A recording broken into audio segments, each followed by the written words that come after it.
வாழ்க வையகம், வாழ்க வளமுடன்.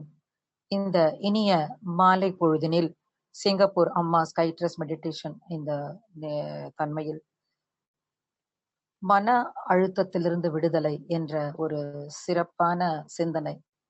இதை அளித்தது இந்த சென்டர் தான். ஆனாலும் என்னுடைய குருவிற்கு நான் ரொம்ப நன்றியை சொல்லிக்கிறேன். ஏன்னா அவர் மூலமா வளர்ந்த குழந்தைகள் நம்ம தான். இத்தனை வயசு ஆனாலும் சரி, அவருக்கு நம்ம எல்லாம் குழந்தைங்க தான் இல்லைங்களா? இந்த தவம் செய்துட்டு ஒரு அமைதியான ஆனந்தமான நிலை, இந்த நிலையில ஒரு ஆனந்தமான தலைப்பு இல்லையா? இந்த அழுத்தம், இந்த மன அழுத்தம் முதல்ல நம்ம என்ன பார்க்கலாம் அப்படின்னா, எந்த தலைப்பாக இருந்தாலும் நம்முடைய அருட்தந்தை நமக்கு இதன் மூலமாக என்ன சொல்ல வருகிறார்னா, அந்த தலைப்பின் மூலமாக மனித நலம், உடல் நலம், மனித சமுதாயம் அப்படின்லாம் போறாரு, உலக சமாதானம் வரைக்கும். அப்ப நம்ம என்ன பார்க்கலாம், இந்த மன அழுத்தம் நம்மள என்னெல்லாம் செய்யுது, இதெல்லாம் எதுக்காக பிறந்து வந்தோம் அதுவே நம்ம நல்லா உணரல. இந்த மனவளக்கலைக்கு வந்தப்புறம் தான் நம்ம நல்லா உணர ஆரம்பிச்சிருக்கோம், எதுக்காக இந்த பூமியில பிறந்து வந்திருக்கோம் அப்படின்னு சொல்லிட்டு. அது நாள் வரைக்கும் நம்ம எதையுமே யோசிச்சே பார்க்கல. ஏன் பார்க்கலன்னா, அம்மா அப்பா மூலமா வந்தோம், எதுவெல்லாம் நமக்கு நம்முடைய கண்ணால பார்த்தது, காதால கேட்டது, உணர்ந்தது, எப்படியெல்லாம் சொல்லி வைக்கப்பட்டோமோ எடுப்பார்கள் பிள்ளை போல எல்லாத்தையுமே செஞ்சுக்கிட்டே வரும். அது உணவாக இருந்தாலும் சரி, நம்முடைய தேவைக்காக நம்முடைய அறிவு ஆற்றலை செலவழித்த விதமாக இருந்தாலும் சரி, எதுவா இருந்தாலும் நம்ம என்ன பண்ணினோம்னா, இது எதற்காக என்று யோசிக்காமல் சிந்தனையே செய்யல. சிந்தனை செய்யாம சொன்னாங்க செஞ்சோம், எங்க அம்மா சொன்னாங்க செஞ்சோம். ஸ்கூல்ல போயிட்டு படிக்கும் போது கூட டீச்சர் கிட்ட என்ன சொல்றது, எங்க அம்மா இப்படிதான் சொன்னாங்க, அப்படிதான் அப்படிதான் பள்ளி படிப்பை படிச்சோம், கல்லூரிக்கு போனோம். அதுக்கப்புறமா தேவைகளுக்காக காரியாலயம் என்று சென்ற போது, அலுவலங்களுக்கு சென்ற போது அங்கேயும் அப்படிதான். அங்கே என்ன கற்றுக் கொடுக்கப்பட்டதோ அப்படியே அதை செய்து செய்து கிளியெல்லாம் அப்படிதான் பண்ணும். சொல்லி கொடுத்தத அப்படியே சொல்லிக்கிட்டே இருக்கும். அப்போ இந்த 6வது அறிவுன்னு ஒண்ணு இருக்கு. மற்ற உயிரினங்களுக்கெல்லாம் இல்லாத ஒரு சிறப்பானது தெய்வ நிலையால், இறை நிலையால் நமக்கு கொடுக்கப்பட்ட இந்த 6வது அறிவு. ஆறறிவாக வாழ்மனிதா, அதற்கு ஏற்ப பொருத்தமுள்ள வேறு உண்மை பொருளுணர்தல் பிறவி பயனை பெற்றுவிட்டேன். என்ன அழகா கொடுத்திருக்காரு பாருங்க. எத்த தின்னா பித்தம் தீருன்ற மாதிரி என்னெல்லாமோ குழப்பம் வந்த போது எல்லா இடத்துக்கும் போய் சுற்றி வந்தாச்சு. என்னோட அனுபவத்தையும் சொல்றேன் நான் சேர்த்து. தனி இல்ல நானு. எல்லாருக்கும் இந்த ஒரு அனுபவம் ஏற்பட்டிருக்கும். எப்படி ஏற்பட்டிருக்கும் அப்படின்னாக்கா, எதுக்கெடுத்தாலும் ஒரு மெடிக்கல் ஷாப்புக்கு போறது, ஒரு மருத்துவரை அணுகுவது, வந்த துன்பங்களை தீர்ப்பதுன்ற அந்த ஒரு மேலோட்டமான அந்த ஒரு வாழ்க்கையை தான் நம்ம வாழ்ந்துட்டு இருக்கோம். எவ்வளவு கஷ்டப்பட்டு நம்ம சம்பாதிக்கிறோம், உழைப்பு எவ்வளவு அதிகமா இருக்கு. ஆனா நமக்கு அதுக்கு ஏத்த மாதிரி வருமானம் இருக்கா? நம்மளுடைய தேவைகளை பூர்த்தி செய்ய முடியறதா? நிம்மதியா ஒரு வாய் சாதத்தை எடுத்து வாயில போட்டுக்க முடியறதா? குழந்தைகளோட நல்லா சிரிச்சுட்டு பேசி, அது இல்லவே இல்லை இந்த காலத்துல. அம்மா அப்பா ஒரு பக்கம், இந்த பேண்டமிக் டைம்ல கூட எல்லாம் லேப்டாப் வச்சுட்டு உட்கார்ந்துட்டு இருக்காங்க. தாத்தா பாட்டி அவங்களும் செஞ்சு செஞ்சு பார்த்து அவங்களும் கொஞ்சம் ஓஞ்சி இருக்காங்க. உடம்பு முடியல. ஓய்வு பெற வேண்டிய நேரம், சில சமயம் பேர குழந்தைகளையும் பார்க்க வேண்டிய நிலை. மன அழுத்தம் ஏன் வராது?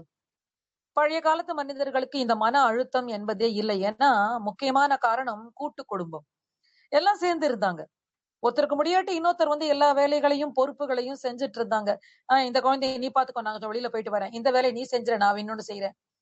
ஒருத்தருக்கு வயசு ஆயிடுத்து, முடியல, எல்லாரும் சேர்ந்துக்கிறது. கூட்டு குடும்பம் ரொம்ப மகிழ்ச்சியாக. சில சில பிரச்சனைகள் இருந்தா கூட அதிக அளவுல பார்த்தாக்கா லாபம் தான் அதிகம் அதுல.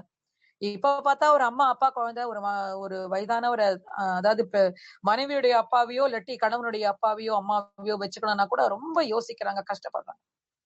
ஏன்னா அந்த அவங்களுடைய தேவைகளை செய்யறாங்கன்னாக்கா ஏத்துக்கிறாங்க. ஏதாவது என் குழந்தை ஸ்கூலுக்கு போறது, கொண்டு போய் விட்டு கூட்டின்னு வரணும், அதுக்கு வேண்டியதெல்லாம் பார்க்கணும், வேணுங்கிற சாமான்லாம் நீங்க வாங்கிட்டு வர, 2 பேருமே ஆபீஸ்க்கு போறோம், அந்த மாதிரி. சோ அழுத்தம் ஏற்படுறதுக்கு நிறைய காரணம் சொல்லிக்கிட்டே போலாம். இப்ப கைக்குள்ளேயே உலகம் கையில இப்ப வச்சுக்கிட்டு நான் அவங்களோட பேசிட்டு இருக்கேன். நல்ல காரியங்களுக்கு செய்தா பரவாயில்ல. இந்த விஞ்ஞான கருவிகள் எவ்வளவு தூரம் நன்மையை கொடுக்க முடியுமோ, எவ்வளவு தேவையோ அதற்கு மட்டும்தான் உபயோகப்படுத்த வேண்டும் என்ற விழிப்பு நிலை மக்களிடம் இல்லை. ஒரு சின்ன குழந்தைன்னு பார்த்தா கூட அது கையில வச்சிட்டு இருக்கு. அதை வச்சுட்டுதான் அது தூங்குது. அம்மா கூட வேண்டாம், அதுல இருந்து பாட்டு வந்தா கேட்டு தூங்குது. அது நமக்கு கூட அதை ஆப்ரேட் பண்ண தெரியல. அந்த குழந்தை அவ்வளவு அழகா விரைவாக செய்து விடுகிறது. இப்ப கூட இன்னைக்கு எனக்கு இதுல ஜூம்ல எல்லாம் போட தெரியாதது என்னோட பேத்தி தான் சொல்லி கொடுத்தா, இப்படி போங்க பாட்டி அப்படின்னு சொல்லிட்டு. அந்த மாதிரி நிலை. சோ விஞ்ஞானம் என்பது நமக்கு கற்றுக் கொடுத்திருக்கிறது, நன்மைகள் பல இருக்கிறது.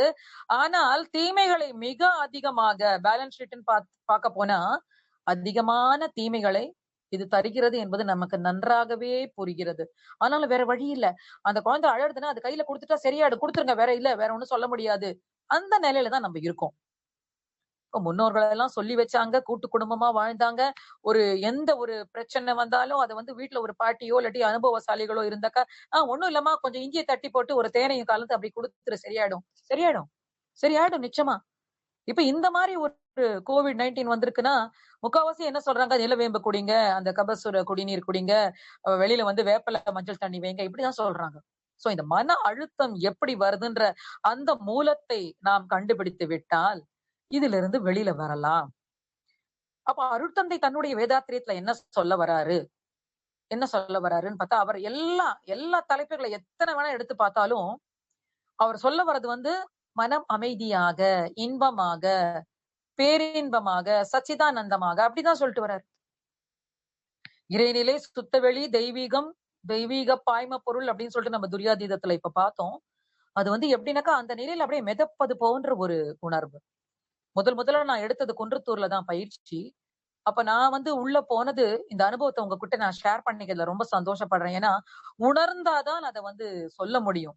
ஏன்னா, உணராமல் எதையுமே நம்ம மனித இயல்பு என்னன்னாக்கா எதையுமே ஒத்துக்கொள்ளாது.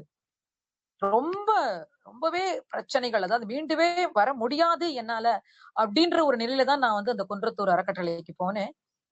ஒவ்வொன்றாக எடுக்கும்போது ஒரு அம்மா உட்கார்ந்து சாதம் ஊட்டுற மாதிரி இருந்தது. அன்போட அம்மா எப்படி குடுப்பாங்க? எத்தனைதான் போய் 5 ஸ்டார் ஹோட்டல்ல சாப்பிட்டாலும் அம்மா கையில பிசைஞ்சு, தட்டுல பிசைஞ்சு வாயில ஊட்டுற அந்த அனுபவம் குடுக்குற நிம்மதி வேற எதுவுமே குடுக்காது. சோ அந்த மாரி இருந்தது எனக்கு இந்த குன்றத்தூர் அறக்கட்டளையில முதல்ல நான் பயிற்சி எடுத்து ஒவ்வொரு அகத்தாய்வும் கார்த்தால இருந்து சாயங்காலம் வரைக்கும் எடுத்த பேராசிரியர்கள். அப்பா! எனக்கு அப்பதான் என்னமோ பெரிய காலேஜ்ல போய் படிக்கிற மாரி இருந்தது எனக்கு. நிஜமா உண்மையா. அப்புறம் அருள்நிதிய பயிற்சி, அப்புறம் குடுவாஞ்சேரியில போயிட்டு அங்க ஒரு டிப்ளமா கோர்ஸ். அது அருட்தந்தை பிறந்த இடம் இல்லையா? அதுக்கப்புறமா பிறகுதான் குரோம்பேட்ல உலகநாதன் ஐயா சீனியர் முதுநிலை பேராசிரியர். அவர்கிட்ட வந்துட்டு தான் இந்த அட்வான்ஸ் டிப்ளமா. இப்படி எல்லாம் படிக்கும்போது, இதுதான் படிக்கணும்ன்ற மாதிரி இதையெல்லாம் விட்டு வேற என்ன படிக்கிறாங்க காலேஜ்ல, யூனிவர்சிட்டில அப்படின்னு எனக்குள்ள ஒரு போராட்டம். பிரம்மஞானம் முதல்ல ஆழியாருக்கு போன போதே எனக்கு அப்பாடி இந்த மாதிரி மண்ணை தொட்ட உடனே உடம்பு செலுத்துது. மத்தவங்க எல்லாம் சொல்லும் போது ரொம்ப கிண்டலா இருந்தது. என்ன இப்படி சொல்றாங்க? ஏன்னா எத்தனை கோவிலுக்கு போயிருக்கோம் நம்ம.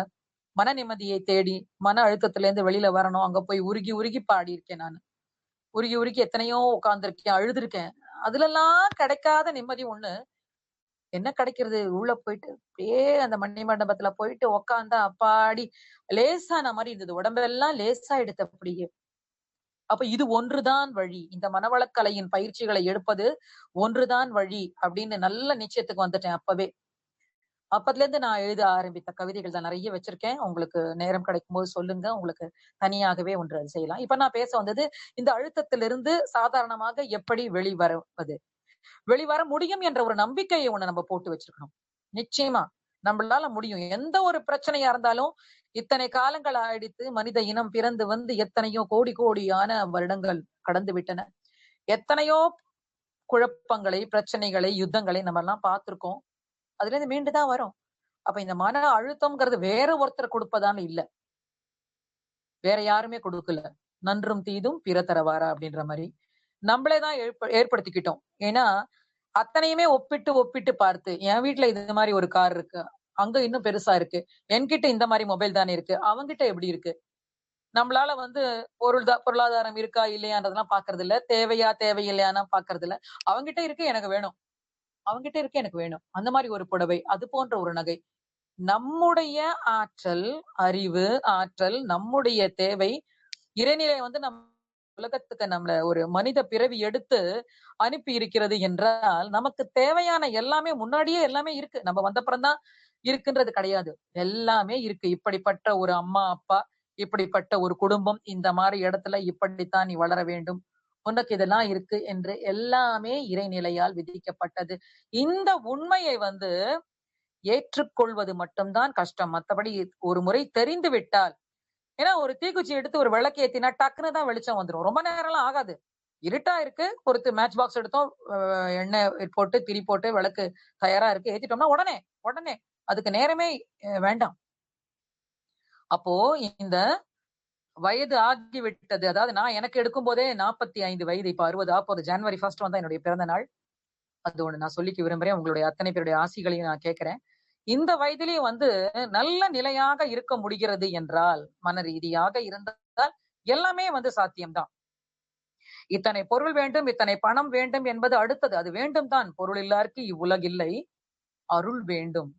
இறை அருள் உணர்ந்த அந்த குரு அருள் வேண்டும். அப்ப அழுத்தம் எப்படி வருதுன்னா, பொறாமையினால வருது. நாம் ஒன்று நினைத்து அது நடக்கவில்லை என்றால், ஒரு போட்டிக்கே போறோம். நம்ம ஜெயிக்கணும்னு போறோம். ஜெயிக்கல. அது ஒரு அழுத்தம். எவ்வளவோ முயற்சி செய்தோம். அதில் ஜெயிக்கவில்லை. அதுல ஒரு அழுத்தம். என்ன பண்ணலாம்? என்ன பண்ணலாம்? ஏன் இப்படி ஆயிடுதே அப்படின்னு ஒரு வருத்தம், கவலை. எல்லா தலைப்புகளுமே அகத்தாய் தலைப்புகளுமே இந்த மன அழுத்தத்துல வந்து எல்லாமே கனெக்டட் தான். சோ இந்த சினம், கவலை இது எல்லாமே. ஆசை ரொம்ப அழுத்தத்தை வச்சுக்கிட்டே இருந்தா என்ன ஆகும்? எல்லாருக்குமே தெரிஞ்சதுதான். அழகா வந்து உயர் ரத்த அழுத்தம்ன்ற ஒரு நோயை கொண்டு வந்து கொடுத்துரும். இன்னும் அதிகமா போனா அல்சர் எல்லாமே எவ்ரிதிங் எல்லா வியாதிகளும் அழகா வந்து சேர்ந்துக்கும். நோயற்ற வாழ்வே குறைவற்ற செல்வம் அப்படின்னு சொல்லுவாங்க. நோய் இல்லாம இருந்தாலே போரும். நம்ம கிட்ட இருக்கிற சாதாரண ஒரு பொருளாதார நிலை கூட போரும். இன்பமாக வாழ்ந்து விடலாம். தெய்வ நிலையை உணர வேண்டும். முதல்ல வந்து நம்மளுக்கு வேதாத்ரி மகரிஷி கிடைக்கல. இது மாதிரி குருபிரான்கள் எத்தனையோ நம்ம கேள்விப்பட்டிருப்போம் நம்மளுடைய வாழ்க்கையில. ரமண மகரிஷியில இருந்து ஆரம்பித்து ஆதிசங்கரர், இன்னும் எத்தனையோ ராகவேந்திரர், எத்தனையோ பேர் எல்லாருமே சொல்லியிருக்காங்க. ஆனா அது இவ்வளவு விளக்கமா தெளிவா ஜஸ்ட் லைக் கிறிஸ்டல் கிளியர் எதுலயுமே இல்ல. இதுலதான் இருக்கு. நான் உணர்ந்திருக்கேன். என்ன மாதிரி எத்தனையோ ஆசிரியர்கள், பேராசிரியர்கள் உணர்ந்திருக்காங்க. எல்லாருமே நல்லா நிம்மதியா தான் இருக்கும். எப்படிப்பட்ட கஷ்டம் வந்தாலும் புரட்சி கவிஞர் பாரதியார் பாடினாரே அது மாதிரி, அச்சமில்லை அச்சமில்லை அச்சம் என்பதில்லையே, உச்சி மீது விழுந்து போதிலும் அச்சமில்லையேன்னு சொல்லிட்டு, நிச்சயமா அந்த மன அழுத்தத்திலிருந்து நான் வெளியே வர வேண்டும் என்ற ஒரு எண்ணம் உள்ளே தோன்றிவிட்டால் நிச்சயமாக வெளியே வரலாம். அதுலயே சுகம் கண்டா, சில பேருக்கு கவலையே இருக்காது. மத்தவங்களோடதெல்லாம் போட்டு வச்சுட்டு கவலைப்பட்டுட்டு உட்கார்ந்துட்டு இருப்பாங்க. ஏன்னா அதுலயே ஆனந்தமா இருக்காங்க. அது அவங்களுடைய வழக்கமா போயிடுத்து. அருட்தந்தையே சொல்லியிருக்காரு, பழக்கத்திற்கும் விளக்கத்திற்கும் இடையே ஊஞ்சலாடுவதுதான் மனிதன் அப்படின்னு சொல்லிட்டு. அதனால கொஞ்ச நேரம் தன்னுடைய மனசை அமைதியா கொண்டு போனாலே, நம்ம கிட்ட இந்த மாதிரி தேவையில்லாத வழக்கங்கள் இருக்கு. அழுத்தமா வச்சிருக்கோம் மனச. யார்கிட்டயும் வாய் திறந்து பேசுறது கிடையாது, சிரிக்கிறது கிடையாது. பாம்பேல பாத்தீங்கன்னா லாஃபிங் கிளப்னு வச்சிருக்காங்களாம். கொஞ்ச நேரம் வாய் விட்டு சிரித்தால் நோய் விட்டு போகும். தனக்கு ஏற்பட்ட வருத்தம், துக்கம், துன்பம் எல்லாத்தையுமே நல்ல ஒரு நண்பனோடு, தனக்கு பிடிச்சவங்களோட அப்படியே பகிர்ந்துக்கலாம். எனக்கு அப்படி யாருமே இல்லைன்னு எல்லாம் சொல்லக்கூடாது. நிச்சயமா யாராவது இருப்பாங்க. ஒண்ணும் இல்ல, ஒரு கண்ணாடி முன்னாடி உட்கார்ந்துட்டு எனக்கு இது மாதிரிலாம் இருக்குன்னு சொல்லி பாருங்க. ஒரு 10 நிமிஷம் 15 நிமிஷத்துல எல்லாமே சரியா போயிடும். இதையெல்லாம் இந்த மனவளக்கலைக்குள்ள வர்றதுக்கு முன்னாடி நான் எப்படி செஞ்சதேங்கிறத உங்ககிட்ட நான் சொல்றேன். சார் கிட்ட சொன்னேன், நான் வந்து சங்கீதம் கத்துட்டு இருக்கேன்னு சொல்லிட்டு. எனக்கு ரொம்ப துன்பம், அழுத்தம், கோவம், அழுகை எல்லாம் வந்ததுனாக்கா இப்படிதான். எந்தையாவது ஒரு கீர்த்தனை எடுத்து வச்சுக்கிட்டு அப்படியே பாட ஆரம்பிச்சிருவேன். கொஞ்ச நேரத்துல ஒரு 2, 3 நிமிஷத்துலயே எல்லாம் அப்படியே உருகிவிடும். ஒரு அழுத்தம் இல்ல. அதுல நான் என்ன கண்டுபிடிச்சேன், ஒரு 16, 17 வயசுல என்ன கண்டுபிடிச்சேன்னா, இதுல நல்லா இருக்கு. இப்படி இருந்தாதான் நம்மளுடைய கடமையை நம்ம செய்யணும். கடமையை உணர்ந்திடு, காலத்தில் செய்திடு, உடலுக்கும் நல்லது, உள்ளமும் அமைதிலாம். அந்த மாதிரி நம்ம கடமையை செஞ்சு வாழ்வின் நோக்கமான அந்த இறைநிலை உணர்தல் அப்படிலாம் போயிட்டு இருக்கோம் நம்ம. சாதாரணமாவே இதுல வராட்டி கூட நிறைய பேருக்கு சாதாரண ஒரு மனிதனுக்கு கூட அந்த கடவுள்னா என்ன, தெய்வம்னா என்ன, இப்படி தெரிந்து கொள்வதில் மிகவும் ஆசை. அதுலதான் வாழ்க்கையே கழித்து கொண்டிருக்கிறான். ரொம்ப துன்பம் வரும்போது மாத்திரம்தான் அந்த மாதிரி சிந்தனைகள்லாம் வரும். சாதாரணமா எல்லாமே கிடைத்து விட்டது, இலகுவாக கிடைத்து விட்டதுன்னா இது மாதிரி எல்லாம் யோசிக்க மாட்டான். மன அழுத்தம் ஏன் இருக்கு, ஏன் இந்த மாதிரி வியாதி வந்தது அப்படிலாம் சொல்லவே மாட்டான். யோசிக்கிறதே கிடையாது. தான் செய்வதுதான் சரி என்று போய்கிட்டே இருப்பான். சோ நம்ம வந்து மனித வாழ்வு பிறந்து வந்த நோக்கம், அத தடையாக இருப்பவை வந்து என்னது, இது தீமை. இதுல இருந்து வெளிவர வேண்டும். அந்த மன அழுத்தம் அதுதான் செய்யுது. பார்த்து வெளியில கூட பார்க்க வேண்டாம். வீட்டுக்குள்ளேயே கொஞ்சம் ஒரு 9, 10 வயசு இப்ப குழந்தை எல்லாம் இன்னும் கொஞ்சம் முன்னாடியே அதுங்களுக்கு அந்த மாதிரி ஒரு ஒப்பிட்டு பார்த்தல்ன்றது வந்துடுறது. அந்த குழந்தைகிட்ட அப்படி இருக்கு, எங்க மாமா பையன் கிட்ட இப்படி இருக்கு, எங்க அத்தை பையன் இப்படி ஆயிட்டான், எனக்கு இது மாதிரி இல்லையே, நான் கிளாஸ்ல ஃபர்ஸ்ட் வரலையே, அது ஒரு அழுத்தம். கவலைப்பட்டு அழுத்தப்பட்டு ஒண்ணும் ஆக போறதில்ல. அதற்காக எப்படி நாம் இதிலிருந்து மீண்டு நமக்கு தேவையானதை செய்து கொள்வோம். பரீட்சையில நிறைய மார்க் வாங்க முடியல, அழுத்தம்னாக்கா நல்லா படி உட்கார்ந்து. நல்லா படி, முயற்சி செய், முயற்சி திருவினையாக்கும். தெய்வத்தால் ஆகாதெனினும் முயற்சி தான் மெய்வருத்த கூலி தரும். அழுத்தத்தை வச்சுக்கிட்டு நமக்கு இது மாதிரி ஒரு கஷ்டம் வருது, இப்படி கஷ்டப்பட்டுட்டு இருக்கதா நம்ம பிறந்து வந்தோம்? இல்லையே. பிறந்து வந்த காரணம் என்ன? அது கொஞ்சம் நல்லா அமைதியா உட்கார்ந்திருக்கும் போது, இயற்கையோடு சேர்ந்து இருக்கும்போது நிச்சயமாவே புரியும். தவநிலைக்கு எல்லாரும் இப்ப வராங்க. நிறைய பேர் மனவளக்கலையில வந்திருக்காங்க. எல்லாருமே செய்றாங்க. ஏன்னா நிறைய ஸ்கூல்ஸ்ல எல்லாம் பார்த்தேன். குழந்தைகள் ரொம்ப அழகா பண்றாங்க. எனக்கு தெரிஞ்ச வரைக்கும் அந்த சின்ன வயசுலயே குடுக்கும்போது அதுங்களுக்கு இந்த மாரி பிரச்சனை எல்லாம் வராது நிச்சயமா. அவங்களுக்கு விளைகின்ற அந்த கேள்விகளுக்கு அவர்களுக்கே பதில் கிடைத்துவிடும். வருங்கால சந்ததியினர்களுக்கு இந்த மன அழுத்தம் என்பதே இருக்காது.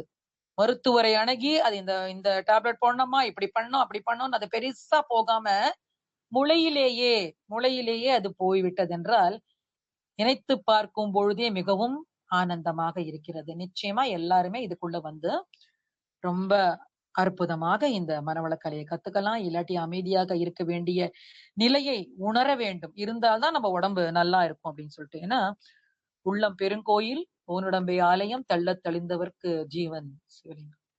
அந்த மாரி வரணும். அழுத்தம் வச்சுக்கிட்டு நெறைய பேர் பார்த்திருக்கேன். அப்படியே சிரிச்சுக்கிட்டு தான் இருப்பாங்க வெளியில. ஆனா உள்ள அத்தன ஸ்ட்ரெஸ், அத்தன அழுத்தம். ஆபீஸ் கார்த்தால போனாங்கன்னா, சாயங்காலம் வரும்போதே அப்படியே ஒரு மாரி தான் வருவாங்க. வ ம மனைவி வந்து சிரிச்சு பேசுறா, கோவம் வரும். குழந்தை வந்து கட்டி பிடிச்சுக்க வரும், கோவம் வரும். ஏன்னா, அவங்க ஏதோ ஒரு அழுத்தத்த வச்சுட்டு இருக்காங்க. முடியாது. குடும்பத்துல வந்து அமைதி இருக்காது.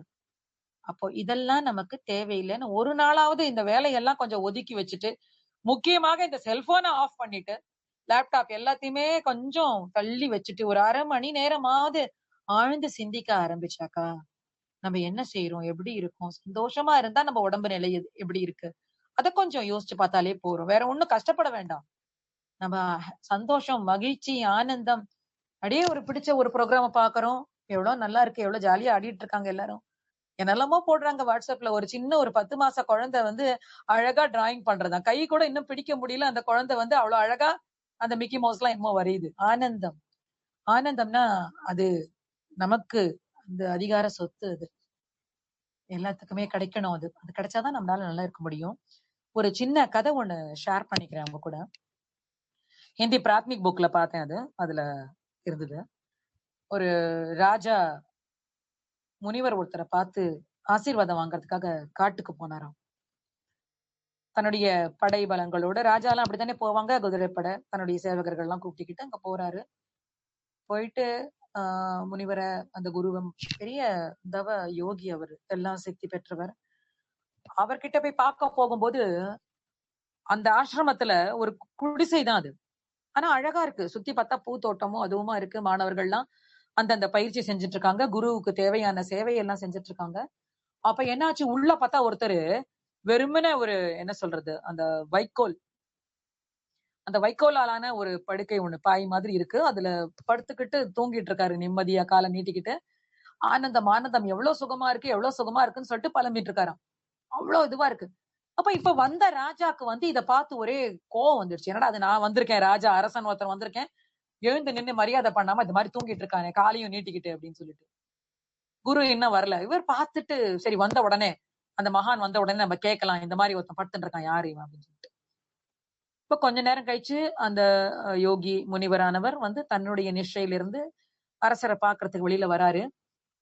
பார்த்த உடனே ராஜாவுக்கு செய்ய வேண்டிய மரியாதைகள், வரவேற்பு எல்லாம் செஞ்சு, "உள்ள வாங்க, வந்து உட்காருங்க" அப்படின்னு சொன்ன அப்புறம், எடுத்த ஒரு கேள்வி, முதல் கேள்வியே அந்த அரசன் அந்த முனிவரை பார்த்து கேட்டது, "யார் இது மாரி படுத்து தூங்கிட்டு இருக்காங்க? இவ்ளோ ஆனந்தமா ஆனந்தம், ஆனந்தம் சொல்லிட்டு இருக்காரு. அப்படி என்னங்க ஆனந்தம் கட்டாரு இவரு? சாதாரணமான ஒரு புல்லு இதுல படுத்துட்டு இருக்காரு" அப்படின்னு. அப்போ முனிவர்கள் எல்லாம் எப்பவுமே அமைதியா பதில் சொல்லக்கூடியவர்கள் தான். "இருப்பா, நான் சொல்றேன் கேளுங்க. நீங்க வந்ததெல்லாம் நல்லா சந்தோஷமா இருக்கு ஆசிரமத்துக்கு. உங்க காலடி எடுத்து வச்சது." அது மாரிலாம் சொல்லிட்டு அப்புறம் சொல்றாராம். "இங்க படுத்துட்டு இது மாரி சொல்லிட்டு இருக்காரே, அவர் யார் தெரியுமா? அவரும் உங்கள விட பெரிய சக்கரவர்த்தியா இருந்தவர் ஒரு நாட்டுக்கு. அவருடைய அரசாட்சி, அவருடைய இது எல்லாத்துலயுமே வந்து வெறுப்பு வந்து, மாட மாளிகை கூட கோபுரம், இத்தனை சேவகர்கள், இத்தனை ரத்தினங்கள், இத்தனை சொத்து, எல்லாமே சுகபோகம் அத்தனையுமே விட்டுட்டு எனக்கு நிம்மதி வேணும்னு சொல்லிட்டு இங்க வந்தாரு. வந்துட்டு கொஞ்ச நாள் தான் என்கிட்ட இருந்து என்னுடைய பேச்சை கேட்டாரு. பயிற்சி எல்லாம் கொஞ்சம் கொஞ்சமா தவநிலை அதெல்லாம் ரொம்ப கம்மிதான். ஆனா இங்க வந்து கொஞ்ச நாள்லயே என்ன ஆயிடுத்து, அந்த பஞ்சனையில் கிடைக்காத அந்த நிம்மதியான உறக்கம் ஒன்று எனக்கு இந்த வைக்கோலாலான இந்த படுக்கையில் கிடைக்கிறதுன்னு சொல்லிட்டு இங்கேயே இருக்காரு. வந்து கூப்பிட்டாங்க. அரண்மனையில இருந்து வந்த சேவர்கள், அவருடைய மனைவி, அவங்களுடைய பிள்ளைகள் யார் வந்து கூப்பிட்டாலும் நான் போமாட்டேன்னு சொல்லிட்டாங்க. சோ நிம்மதி என்பது பொருளாலேயோ, சுகங்களாலேயோ, அல்லது நீ பெற்ற அத்தனை என்ன சொல்றது, அதிகாரம், உன்னுடைய மரியாதை இதெல்லாம் இல்ல. ஆட்சி அதெல்லாம் இல்ல. இருக்கலாம். வெளி மனசுக்கு கொஞ்ச நாளைக்கு அது மாதிரி இருக்கலாம். ஆனா உண்மையான இன்பம் அப்படிங்கிறது அது தனி. அது எளிமையாக, மிகவும் லேசாக, மிகவும் லகுவாக வரக்கூடிய ஒரு விஷயம். அத முதல்ல உணர்ந்துட்டாலே போதும். மன அழுத்தத்திலிருந்து நாம் சுலபமாக வெளியில் வரலாம். முக்கியமாக புரிந்து கொள்ள வேண்டியது என்னவென்றால், இப்படி மன அழுத்தத்தோடு இருக்கும்போது நாம் யாருக்குமே உபயோகம் இல்லாமல் இருப்போம். ஒரு புன்னகை கூட வராது. அப்புறம் அடுத்தது என்னது, உடல் நலம் எப்படி இருக்கும், நிச்சயமா கெடும். குடும்பத்துல யாருக்குமே நம்மள பிடிக்காது. அப்புறம் கூட்டின்னு போனோமேன்ற ஒரு அழுத்தத்தோட தான் அவங்களும் கூட்டிட்டு போவாங்க. வேற வேலை இல்ல. இந்த கிழமை பாரு எப்ப பார்த்தாலும் வலி வலின்னு சொல்லுது அப்படின்னு சொல்லி. ஒரு நோயாளின்னு ஒருத்தர் வீட்டுல இருந்தாக்கா அவங்கள பாதுகாக்கணும், அவங்கள பாத்துக்கணும், அவங்களுக்கு சேவை செய்யணும்ன்றனாலே கூட இருக்கிறவங்களுக்கே கொஞ்ச நாள் தான் பிடிக்கும், அப்புறம் பிடிக்காது. சோ நல்ல விதமாக எந்த துறையாக இருந்தாலும் சரி சென்று தனக்கென்று சிறிது நேரம் மௌனமாக இருந்து ஆராய்ந்து பார்க்கும்போது, ஆராய்ச்சி தெளிவு முடிவுன்னு அருட்தந்தை சொல்ற மாதிரி அந்த நிலையில் சென்றால் நிச்சயமாக இந்த மன அழுத்தம் என்ற அரக்கன் நம்ம கிட்ட நிச்சயமா வரவே மாட்டார். பேசுவது, செயல்களை செய்வது, இனிமையாக நட்பு உறவுகளோடு சிறிது நேரம் கழிப்பது, இதெல்லாம் வந்து பார்த்தாக்கா இப்ப இருக்கிற பசங்களுக்கு சிரிப்பா வருது. தாத்தா பாட்டி கூட பேசுறேன்னா அதுங்களுக்கு என்னமோ அவங்களுக்கு எல்லாம் என்ன தெரியும் அந்த மாதிரி ஒரு நிலை. அப்படி இல்லாம கொஞ்சம் கொஞ்சமா கொஞ்சம் கொஞ்சமா அப்படியே மெதுவாக வந்தால் அனைவரோடு சேர்ந்து உட்கார்ந்து இந்த கொரோனா அப்படிங்கிறது இந்த நேரத்தை நல்ல நேரமா கொடுத்திருக்குன்னு நினைக்கிறேன். எல்லாரும் வீட்டுல உட்கார்ந்துருக்காங்க. அதனால பெரியவர்களோடு, சொந்தங்களோடு, நட்புகளோடு, இயற்கையோடு, முக்கியமா அதுதான். கொஞ்சம் தோட்டத்துல போயிட்டு எனக்கு பொழுதே போகலன்னு சொல்றது பசங்க. இப்ப ஏன்னா எவ்வளவு நேரம் விளையாடுறது? ஸ்கூல் கிடையாது. கொஞ்ச நேரம் தான் ஆன்லைன்ல படிப்பு. அதுக்கப்புறமா கொஞ்சம் தான் ஹோம் ஒர்க். அப்படி இருக்கு. முழுசா ஒரு கார்த்தால ஸ்கூலுக்கு போயிட்டு சாயங்காலம் 5 மணிக்கு வரா மாதிரி எல்லாம் இல்ல. அதனால அந்த குழந்தைங்களுக்கு கொஞ்சம் வந்து தோட்டம் பக்கமா கூட்டின்னு போய் மரங்களை எல்லாம் காமிச்சு, நீ கொஞ்சம் பக்கெட்ல தண்ணி எடுத்து விடுமா, அது மாதிரி எல்லாம் சொல்லலாம். குட்டி குட்டியா அதுங்களும் கொஞ்சம் வந்து நம்ம என்கரேஜ் பண்ணி விட்டாக்கா அதுங்களோட மனசும் கொஞ்சம் அமைதியா இருக்கும். இல்லாட்டி அதுங்களுக்கும் வந்து ரொம்ப முரட்டுத்தனமா தான் ஆயிட்டு போறதுங்க. நான் பாக்குறேன், இங்கே தெருவுலயே பாக்குறேன். எவ்வளவு நேரம் என்ன செய்யறது அப்படின்னு சொல்லிட்டு. சோ உண்மையான காரணம் இந்த மன அழுத்தத்திலிருந்து வெளிவந்து நாம் சாதாரண நிலையில் நல்ல மனிதனாக இருந்து சமுதாயத்திற்கு என்ன செய்ய வேண்டும் என்பதை பார்ப்பதுதான். கவலை ஒழித்தல், சினம் தவிர்த்தல் தான் இருக்கு. அதுக்கு முன்னாடி எண்ணம் ஆராய்தல் செஞ்சுட்டாலே போருங்க. நல்ல எண்ணங்களையே அந்த வடிகட்டி வச்சிருந்தாலே நம்மளுக்கு அழுத்தம் இருக்காது. இதற்கு உண்மையான காரணம் இன்னும் கொஞ்சம் நான் டீப்பா திங்க் பண்ணி பார்த்தேன். சரியா இருந்தா ஒப்புங்க. இந்த அழுத்தம் எனும் முந்தாற்றல் அது மூலமா தானே எல்லாமே வந்தது இல்லையா? அழுத்தம் எனும் முந்தாற்றல் ஒன்றைக் கொண்டே அணுமுதலாய் அண்டகோடி அனைத்துமாக்கி ஒழுத்தும் ஓர் அறிவு முதல் அறிவுமாய் அமருது. சோ அந்த அழுத்தத்தினால்தான் வந்திருக்கு. அது ஒரு நல்ல அழுத்தம். இப்ப யாருக்காவது காலை வலிக்கிறது, கை வலிக்கிறதுனா பிடிச்சுதான் விடுறோம். அந்த அழுத்தம் நல்ல அழுத்தம். ஏன்னா அதோடைய விளைவு வந்து நல்ல விளைவு. அது இருக்கலாம். ஆனா வேண்டாத, தேவையில்லாத, நடக்க முடியாத, நிறைவேறாத எல்லாத்தையுமே உள்ள போட்டு நம்ம ஒரு அழுத்தம் வச்சிருக்கோம் பாருங்க. அது வந்து நல்லதே இல்ல. ஏன்னா மனிதர்களுக்கு இதுதான் நல்லது, இதுதான் கெட்டது, இதுதான் தேவை, இதுதான் தேவையில்லை என்று ஆராய்ந்து உணர்கின்ற அந்த ஒரு நேரம் இல்லைன்னு சொல்லிடுறாங்க. இதுக்கெல்லாம் எந்த நேரம்? எழுந்துக்கணும், அவசரமா எதையோ சாப்பிடணும், ஓடணும். சில சமயம் அந்த பிரேக்ஃபாஸ்ட் சாப்பிடறதுக்கு கூட நேரம் இருக்காது. அதையும் டப்பால போட்டுக்கிட்டு எடுத்துட்டு போவாங்க. அங்க போய் அப்புறம் அப்படியே உழைச்சு டபுள் டியூட்டி பண்ணி பணம் சேர்த்து அந்த பணத்தை கொண்டு நீ நிம்மதியாக இருக்க வேண்டும் என்று நினைத்தால் அது கூட முடியல. சேர்த்துடுற பணத்தை சேர்த்துடுற, நிறைய சேர்த்து வச்சிருக்கேன். ஆனா உன்னால நிம்மதியா சந்தோஷமா அந்த சந்தோஷம் தான் ரொம்ப முக்கியமானது. அது முடியல. சின்ன குழந்தையா இருக்கும்போது சிரிச்சுட்டு இருந்தோம்ல, எல்லாத்தையும் பார்த்தாலும் சிரிப்போம். அப்படியே தெய்வீக சிரிப்பு. அப்புறம் போயே போச்சு. அது எங்க போச்சோ தெரியல. அதுக்கு கூட கொஞ்சம் யோசிக்கிறோம். ஒருத்தர பார்த்தா தெரிஞ்சவங்கள பார்த்தா ஒரு புன்னகை. எவ்வளவு நல்லா இருக்கும் அது. ரொம்ப நல்லா இருக்கும். பிளாட்ஸ்ல வசிக்கிறோம். அடுத்த கதவு கூட தொறந்து அடி பார்த்துட்டு உள்ள போயிடுறாங்க. என்ன ஆச்சு? ஏது ஆச்சு? ஒண்ணும் தெரியாது. அந்த மாதிரி ஒரு நிலை. சோ இந்த சின்ன சின்ன விஷயங்கள் தான். ரொம்ப கஷ்டமான விஷயமே இல்ல. சின்ன சின்னதா கொண்டு போயிட்டு அது பெரியதாக ஆகி இந்த மன அழுத்தம் நமக்கு தீமையை செய்யக்கூடாது. நல்ல விதமாக நாம் வாழ்ந்து வாழும் நிலை உணர்ந்து தொண்டாற்றி. அந்த வாழும் நிலையை எப்படி உணர்வது? அழுத்தம் இல்லாமல் இருந்தாதான். சில பேர பார்த்தாலே சொல்லுவோம், "என்ன அமுக்கு பத்தியா? உளுத்தம் கொழுக்கட்டை மாரி இருக்கு" அப்படின்னு. சட்டுன்னு ஒண்ணும் பதிலே சொல்லிட மாட்டாங்க. அப்படியே யோசிச்சு யோசிச்சு சொல்லாமா? வேண்டாமா? வாயிலேருந்து முத்து உதிர்ந்துருமா? அது மாரி ஒரு நிலையில. கொஞ்சம் பேசி பார்ப்போமே! கொஞ்சம் யோசித்து நல்ல விதமாக நட்பை வளர்த்துக் கொள்வோம்.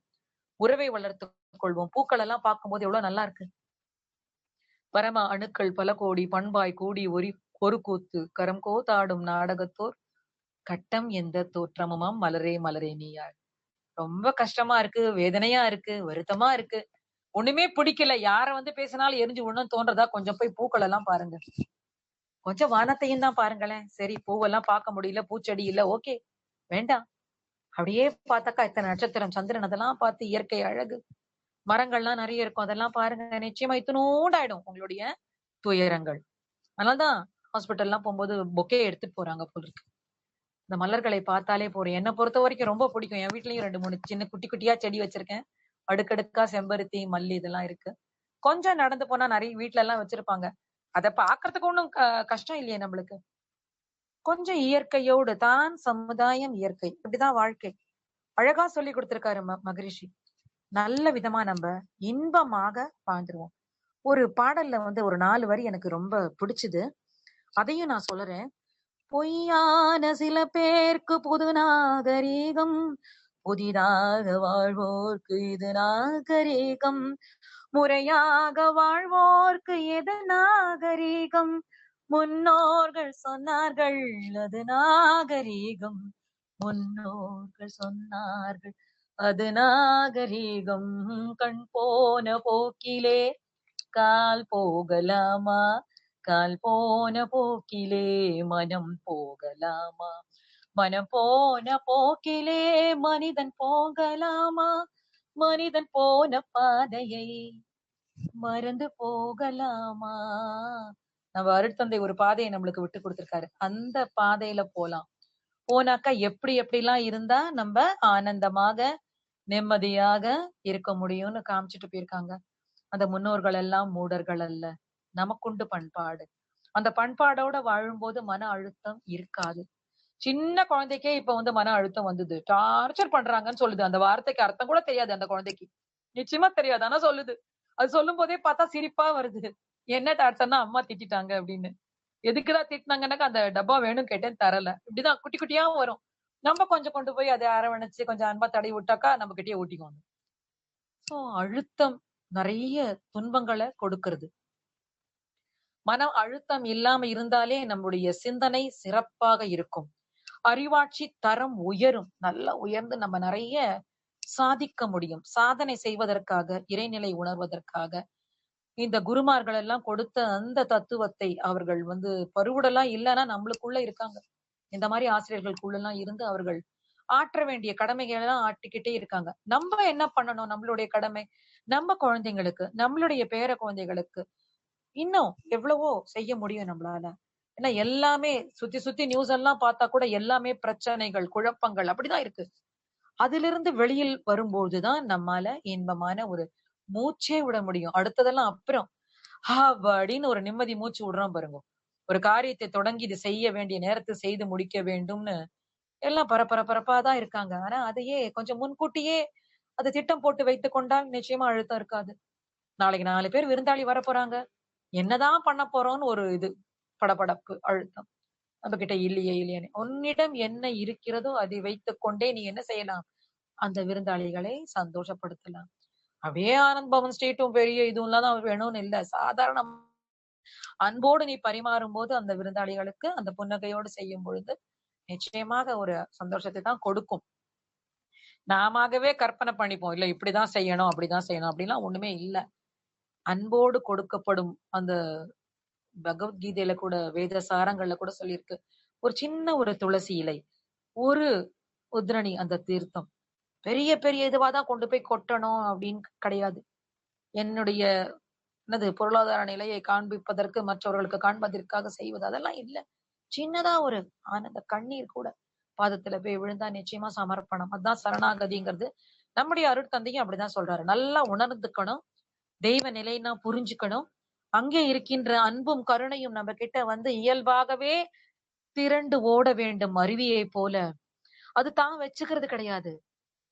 மலையில் பிறந்த அருவி அப்படியே நதியாக ஓடி எல்லாருக்குமே தான் கொடுக்கிறது. அந்த நதி தன்னுடைய நீரை தான் குடிப்பதில்லை. மரம் கனியை தான் தின்பதில்லை. எல்லா விதத்திலயும் அது மற்றவர்களுக்காக தான் கொடுத்து கொண்டே இருக்கிறது.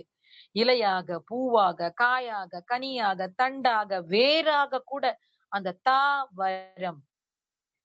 தா என்று கேட்டால் கொடுக்கின்ற வரம். அந்த வரம் அப்படி கொடுக்கிறது. இயற்கையில வந்து எல்லா சக்திகளுமே மற்றவர்களுக்காகவே, அடுத்ததற்காகவே செய்து கொண்டே இருக்கும்போது, இந்த 6 அறிவை வைத்துக்கொண்டு மனிதனாக பிறந்த நாம் என்ன செய்கிறோம்? கொஞ்சம் யோசிச்சு பார்க்கணும். உன்னை அறிந்தால் உலகத்தில் போராடலாம். உயர்ந்தாலும் தாழ்ந்தாலும் தலை வணங்காமல் நீ வாழலாம். இந்த உண்மையெல்லாம் எனக்கு வந்து தெரிய வரும்போது நான் ரொம்பவே லேசாயிட்டேன் அப்படியே. என்னமோ ஜனவரி 1 60 வயசுன்னு சொல்றாங்க. ஆனா என்னமோ குட்டி பாப்பா மாதிரி நான் ஃபீல் பண்றேன். I feel just like a baby. ஏன்னா இந்த பாடம் எல்லாம் ஸ்கூல்லயும், காலேஜ்ல எல்லாம் கிடைக்கல. எவ்வளவு அழகா வந்து நானு முதல்ல டிப்ளமா படிக்க போனபோது, அடுத்தது அட்வான்ஸ் டிப்ளமா படிக்க போனபோது, பெரிய யூனிவர்சிட்டில இருந்தே நான் அப்படியே பெரிய மெடல் வாங்கின மாரி எனக்கு பெரிய அவார்ட் கிடைச்சிட்ட மாதிரி அந்த ஒரு நிலை. அதுலேருந்து தான் நான் எழுத ஆரம்பிச்சேன். இத்தனை கவிதைகள் என்னால எழுத முடியறது அந்த திறமையை குடுத்தது நம்முடைய அருட்தந்தை வேதாத்ரி மகரிஷி தான். இத்தனை பாடல்கள் முடியற மன்றத்துல எல்லாத்துலயுமே நான் வந்து பாடி காமிச்சேன். ஏன்னா எங்க அம்மா குடுத்தது சங்கீதம் அது. இசை என்பது என்னுடைய தாய் கொடுத்தது. அத நல்ல விதமா கொண்டு போகணும்னு சொல்லிட்டு ஒரு சங்கல்பம் பண்ணிட்டு, பாடமாகவும் நடத்த முடியும் இல்லன்னு சொல்லல. ஆனா அந்த பாடலாக கொடுக்கும்போது ஒவ்வொரு அகத்தாய்வுக்கும், ஒவ்வொரு தவத்துக்கும் இந்த மாரி மேட்ச் பண்ற மாரி நம்மளுக்கு கவிதைகள் குடுத்திருக்காரு. நெறைய இடத்துல வந்து கவிதைகள தான் நான் விளக்கமா குடுத்துட்டு வரேன் ஸ்பீச்ல. சோ இந்த மன அழுத்தம் என்பது ஒரு பெரிய விஷயமே இல்ல. எப்படி சொல்றாங்கல்ல, இந்த சுகர் அப்படின்ற நோய் வந்து நோயே இல்ல. உணவு கட்டுப்பாடு, சில பயிற்சிகள்லாம் செஞ்சாலே சரியாயிடும் அப்படின்னு. சோ இந்த மன அழுத்தம் நமக்கு தேவையில்லாத ஒன்று. செருப்பு போட்டுக்கிறோம். அது வந்து நமக்கு சரியா இல்ல, பிடிக்கல, சின்னதா எது தூக்கி தான் கழட்டி போடுறோம் இல்லையா? அது மாதிரி இது வேண்டாதது. தேவையே இல்ல நமக்கு. தேவையில்லை என்பதை ஆழமாக உணர்ந்து, எடுத்து தூர எறிவதற்கான முயற்சிகளை எல்லாம் நம்ம மேற்கொண்டால் ரொம்ப சுலபமாக ஏன்னா அது வியாதியாக போய், அப்புறம் டாக்டர் கிட்ட போய், அதுக்கப்புறமா இவ்வளவு செலவு செய்து, அதுக்கப்புறமா ம்ஹ்ம். வேண்டவே வேண்டாம். ரொம்ப அழகாக நம்முடைய அருட்தந்தை, அது போன்ற எத்தனையோ முன்னோர்கள். முதல்ல நம்ம வீட்ல இருக்கிற பெரியவர்களுடைய, வயதானவர்களுடைய அனுபவத்தை எல்லாம் ஏத்துப்போம். ஏத்துக்கிட்டு அருட்தந்தை கொடுத்த பாதையில போவோம். அந்த பாதையில போனாக்கா நிச்சயமா மன அழுத்தத்திலிருந்து ரொம்ப அழகான தவங்கள் கொடுத்திருக்காரு. அதுக்கும் முன்னாடி பார்த்தாக்கா உடற்பயிற்சி மன்றத்துக்குள்ள போன உடனே குடுக்குறாங்க. அந்த உடல் தளர்த்தல், அப்பா இன்னைக்கு நினைச்சா கூட, அது குடுக்குற மாரி ரிலாக்சேஷன் வேற எங்கேயுமே கிடையாது. வேற யாராலயுமே குடுக்க முடியாது. சிகரெட் பிடிக்கிறவங்க அது பிடிச்சா ரொம்ப ரிலாக்ஸ் ஆறேன்னு நினைக்கிறாங்க. தண்ணி அடிக்கிறவங்களும் அப்படிதான் நினைக்கிறாங்க. ஒவ்வொருத்தரும் ஒவ்வொன்னு தப்பு கணக்கிட்டு தான் ஒன்று எதிர்பார்த்தால் ஒப்புமோ இயற்கை நீதி இல்லையா? இல்லையே. செயலிலே விளைவாக தெய்வநீதி ஒழுங்கிருக்க பயன் என்ன?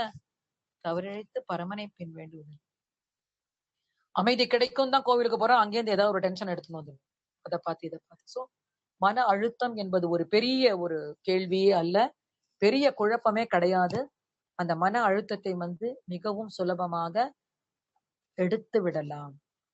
நல்ல ஒரு எல்லா உடற்பயிற்சியும் செய்து ஏனென்றால் உடற்பயிற்சி என்பது ஒரு உடல் தவம். அந்த தவத்தின் உச்சகட்டமாக அந்த உடல் தளர்த்தல் நல்லா தளர்த்தி விட்டு பாதத்திலிருந்து துவங்கி உச்சந்தலை வரை அதிலேயே வந்து நிறைய பிபி பேஷண்ட்ஸ் என்ன பொறுத்த வரைக்கும் எனக்கு அனுபவம் நிறைய பேர் சரியா இருக்குன்னு சொல்லிருக்காங்க. சில பேர் என்னோட வாய்ஸ் ரெக்கார்ட் பண்ணிட்டு போயிட்டு கேட்டிருக்காங்க. நல்லா இருக்குமா, இத்தனை நாள் நான் வந்து ஸ்லீப்பிங் பில்ஸ் எல்லாம் போட்டு தூங்குவேன், இப்ப நல்லா தூங்குறேன்னு சொல்லிட்டு. சோ எவ்வளவு அழகா அருட்தந்தை கொடுத்திருக்காரு. இறைநிலையை உணர்ந்த ஒரு அற்புதமான ஒரு குரு நமக்கு கிடைச்சிருக்காரு. சோ அவர் போன பாதையில அந்த உடல் தளத்தில் அதுக்கப்புறமா வந்தாக்கா ஒவ்வொரு தவம், சாந்தி தவம், அப்படியே ஆக்னேய துரியம்னு போயிடல. நடுவுல ஒரு பிரேக். வண்டி ஓட்டினா பிரேக் வேணும் இல்லையா? அந்த மாதிரி ஒரு பிரேக்கும் கொடுத்திருக்காரு. சாந்தி நல்லா இருந்து இருந்து இருந்து டென்ஷனுக்கு வேற இதுவே வேண்டாம், இந்த மன அழுத்தத்துக்கு வேற டேப்லெட்ஸே வேண்டாம். நல்ல விதமான நல்ல ஒரு பயிற்சி பெற்ற ஆசிரியர் மூலமாக இந்த சாந்தி தவத்தை எடுத்துக்கிட்டு நம்ம பயிற்சி செய்து கொண்டே வந்தால் நல்ல நம்பிக்கையோட முழுதாக அமர்ந்து இந்த சாந்தி தவத்தை செய்யும் போது மன அழுத்தம்ங்கிறது கிட்டையே வராது. பயப்படும் அதுவே வரத்துக்கு, இவங்க என்னமோ செய்யறாங்க அப்படின்னு. நமக்கு காப்பு அதுதான். தவநிலையில இருக்கும்போது படங்கள்லாம் நம்ம பார்த்திருக்கோம், அப்படியே சுத்தி ஒரு வட்டம் வரும், ஒரு ஆறா. இந்த மாதிரி சாந்தி தவம் செஞ்சு மன அமைதி பெற்றால் நமக்கு சுத்தியும் குருவால கொடுத்த ஒரு ஆறா நம்மளை சுத்தி எப்பவுமே இருந்துகிட்டே இருக்கு. அருட்காப்பு அதுக்கும் மேல நிறைய சின்ன சின்ன விஷயங்கள்லாம் மிகவும் சுலபமாகவே மன அழுத்தத்திலிருந்து நம்மால வெளியில வர முடியும். இது ஒரு பெரிய பிரச்சனையே கிடையாது. எல்லாருமே, அதாவது அரசியல்வாதிகள்லாம் கூட வராங்களாம் பயிற்சி எடுக்கிறதுக்கு. ரொம்ப நல்லது, அவங்கதான் வரணும். அவங்கதான் மன அழுத்தத்தோடு இருந்து, ஏன்னா ஆளத் தெரியாதவன் ஆண்டால் ஆட்சி நன்றாக இருக்காது, மக்கள் எப்படி ஆனந்தமாக இருக்க முடியாது. சோ அதனாலதான் அந்த கவிதையும் போட்டிருக்கார் போற நம்மளுக்கு மனசு.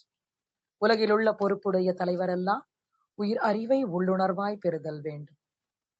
உள்ளுணர்வா அந்த அமைதியையும் இதுவும் பெற்றுட்டாக்கா அப்புறம் ஆட்சி நல்லா இருக்கும். ஆட்சி நல்லா இருந்தா எல்லாருக்கும் எல்லாமே கிடைக்கும்.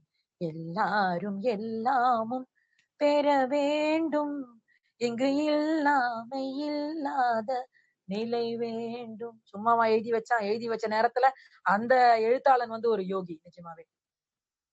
இந்த முறையில எத்தனையோ வழிகள் இருக்கு, எத்தனையோ வழிகள் இருக்கு. ஆனா வழிகள் இருக்கு என்பதை மறந்து மனிதன் ஏதோ ஒரு மயக்க நிலையில் இருக்கிறான்.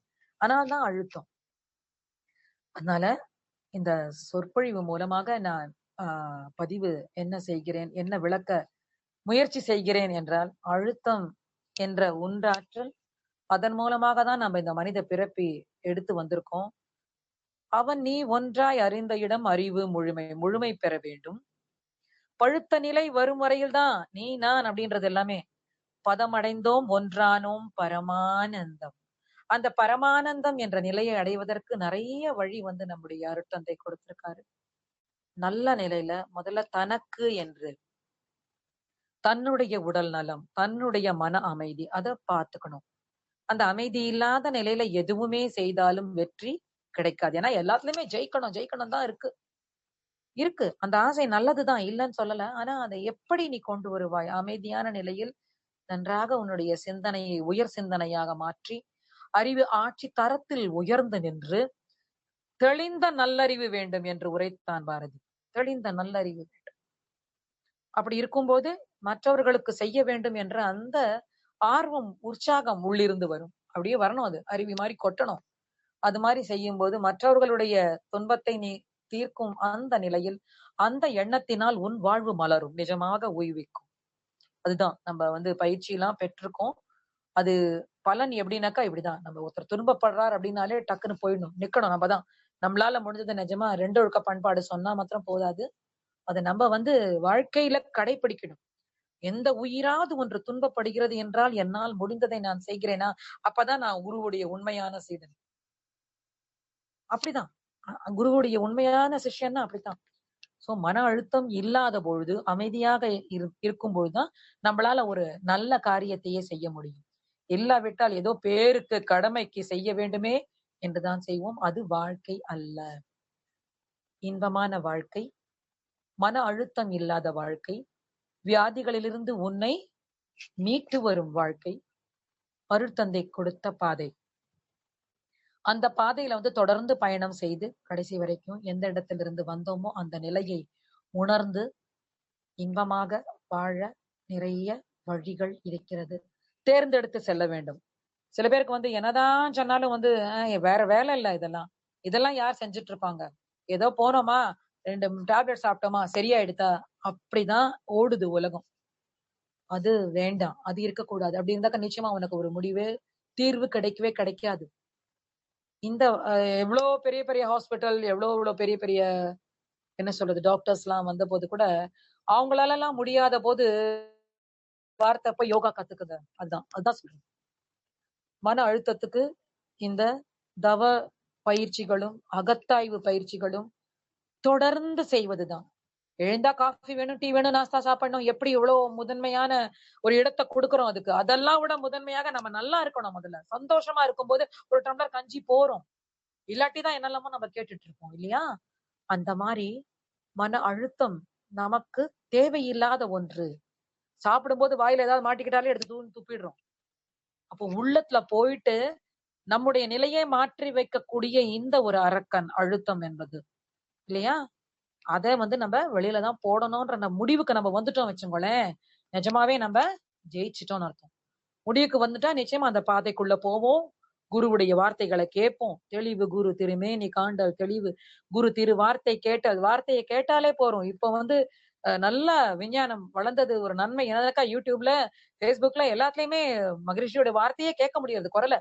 கேட்டு கேட்டு கேட்டு அப்பா ஆனந்தமா இருக்கு. வேற எதுவுமே வேண்டாம் அப்படின்னு. தெளிவு குரு குரு சிந்தித்தல் தானே. அவர் இதை இவ்வளவு அற்புதமா கொடுத்துட்டு போயிருக்காருன்னு சொல்லிட்டு ஒவ்வொரு நிமிடமும் ஒவ்வொரு நொடியும் நம்ம இந்த மாதிரி ஒரு மோசமான நேரத்துல கூட இவ்வளவு நல்லா இருக்கோம் பாருங்க. நம்ம எப்படி இருக்கோம்? நம்ம கிட்ட எந்த ஒரு அரக்கனும் வரல, எந்த ஒரு நோயும் வரல, மத்தவங்களுக்கும் நம்மளால சொல்ல முடியறது அப்படின்ற ஒரு இன்பமான நிலையில வேற எல்லாருக்குமே இத குடுக்கணும்னு அந்த உள்ளேந்து ஒரு உற்சாகம் வரணும். வந்தாதான் நம்ம நல்லா வாழ முடியும். சாதாரணமான நிலையில கூட. வேற எதுவுமே பெருசா பண்ணாட்டி கூட, வாழ்க வையகம்னு காத்தால எழுந்த உடனே வாழ்த்தி, உடற்பயிற்சி செய்யும் போதும் அதே நிலையில கைகளை சுழட்டும் போது கூட இப்படி சொல்லிட்டு பாருங்க. ஒவ்வொன்னும் நல்லா இயங்கும். எல்லாமே அந்த அருள் பேராற்றல் கருணையினால் நல்லா எல்லாம் நடக்கும். எல்லாமே நல்லதற்காக, இதுவும் கடந்து போகும் அப்படின்னு சொல்லிட்டு, அத பாசிட்டிவ் தாட்ஸ்ன்னு முன்னாடி எல்லாம் சொல்லுவாங்க. அதாவது இதுக்குள்ள வரதுக்கு முன்னாடி நான் ஒரு இது கேட்டுட்டு இருந்தேன். அப்போ நல்ல எண்ணங்களை வச்சுக்கோங்க, நல்ல எண்ணம் வச்சுக்கோங்களேன். அப்போ அந்த தத்துவ பாடல்கள்லாம் அப்பவே கொஞ்சம் பிடிச்சிருந்தது. இப்ப ரொம்பவே பிடிக்குது. ஏன்னா, அது ஒப்பிட்டு பார்க்க முடிகிறது. வேதாத்திரியம் வித் என்ன சொல்றது, Kannadasan writing, Vethathiriyam with Yesudas voice, Vethathiriyam with Lalitha Sahasranamam அப்படிலாம் போகுது. நல்லாதான் சொல்லியிருக்காரு. நல்ல விதத்துல. ஏன்னா சொல்ல மாத்திரம் இல்ல அவரு, வாழ்ந்து காமித்து அது வெற்றி அடைஞ்சிருக்காரு. கடைசி நாள் வரைக்கும் கூட அந்த பயிற்சியில இருந்து எவ்வளவு தூரம் செய்ய முடியுமோ அவ்வளவு தூரம் அந்த மகான் நம்மளுக்கு நம்மள மாதிரியே கூட இருந்து நம்ம வாழ்ந்த இந்த உலகத்துல நம்ம வாழ்ந்த காலத்திலேயே வாழ்ந்துட்டு காமிச்சு கொடுத்திருக்காரு. சோ வாழ்வின் நோக்கம், வாழ்வின் தத்துவம், இப்படித்தான் வாழ வேண்டும் என்ற அந்த ஒரு உறுதி, மனதில் உறுதி வேண்டும், வார்த்தையிலே இனிமை வேண்டும், நினைவு நல்லது வேண்டும், நெருங்கிய பொருள் கைவிட வேண்டும். நிச்சயமா எதுதான் வேணும்? ஆசை சீரமைத்தலா இருக்கட்டும், எண்ணம் ஆராய்தலா இருக்கட்டும், என்ன சொல்லியிருக்காங்க? மனித நேயத்திற்காக, சமுதாய நலனிற்காக எந்த ஆசைப்படுகின்றாயோ அது நிச்சயமாக நிறைவேற்றப்படும். நிறைவேறினால் அதன் விளைவு துன்பமாக இருக்கிறதா? வேண்டாம். உடனும் அந்த ஒரு சங்கல்பம் வரணும். அந்த உறுதி வேணும். வேண்டாம். மத்ததெல்லாம் சாப்பிடும்போது ஒய்ஃப் சரியா சமைக்கலனாக்கா இது எப்படி பண்ணிருக்கான்னு கோவம் வருதுல்ல. அந்த நேரத்துல அவங்க கஷ்டப்பட்டு பண்ணிருக்காங்க. இது மாதிரி நல்லா இருக்குன்னு சொல்லிட்டு ஒரு நாளைக்கு இருக்கட்டுமே அப்படின்னு பாருங்க. அவங்களுக்கும் ஒரு சந்தோஷம்.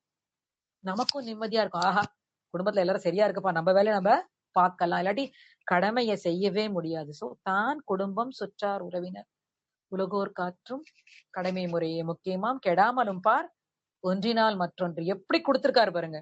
நான் ஒவ்வொன்னத்தையும் யோசிச்சு பார்ப்பேன். ஏன்னா இதை டிரான்ஸ்லேட் பண்ணேன் நான் எல்லாத்தையுமே உட்காந்துக்கிட்டு. ஹிந்தில டிரான்ஸ்லேட் பண்ணும்போது 2 வாட்டி படிக்கிற மாதிரி.